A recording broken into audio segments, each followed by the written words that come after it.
Once upon a time, an old man crossed a bridge into a city that looked sad and dark even in the daylight. Can a city cry? Well, if a city could, then this one would. The Ferris wheel stood still and rusted. No one would dare to swim in the lake filled with trash and neglect. The gates of the city were broken when the flower man walked toward them, but he was glowing as if he knew a secret. Well, no one notices the flower man, despite his glowing and even his chuckling as he seems to challenge the despair, the division, the danger, and the darkness all around him. The city is blind to him. They are looking down the way people do when they have given up. The flower man finds a rundown house in the center of town and says, "This'll do just fine." Strangely, no one notices him as he literally glows with anticipation. The young girl is preoccupied with her boredom.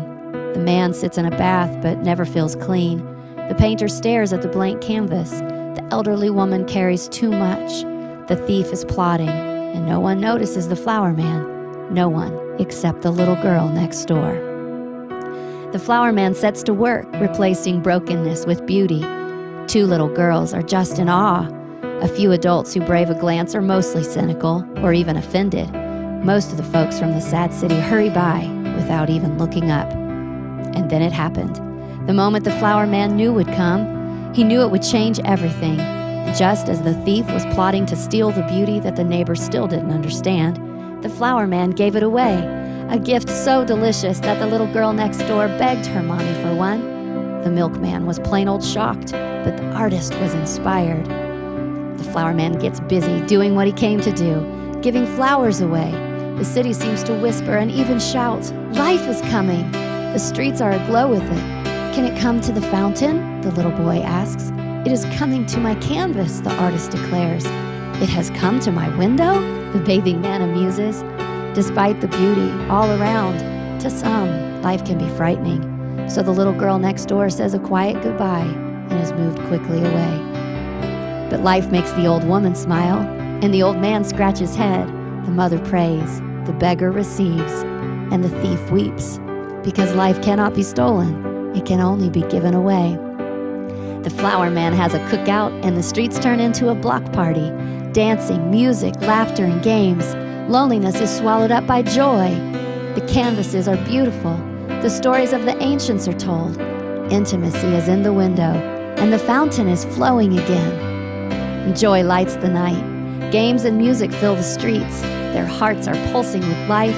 Their hands are filled to overflowing. They cannot see over it. They cannot see that the flower man has packed up his bag of seeds and journeyed on. The flower man leaves the city aglow with love, answered prayers, and hope. Why did he leave? He left because there is someone who needs a flower, someone who couldn't get to him, so he will go to them, and he will bring them life.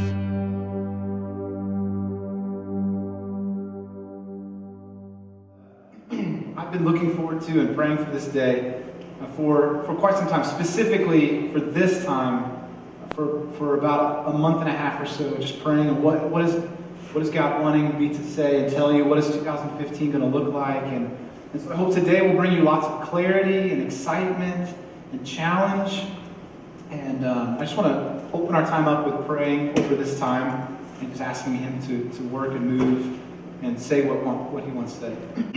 Father, we thank you that this day has come, that you've given us the gift of today. And Father, we're not promised tomorrow, but as we look into the future, that could be, that might be what you're calling us to, if it's your will.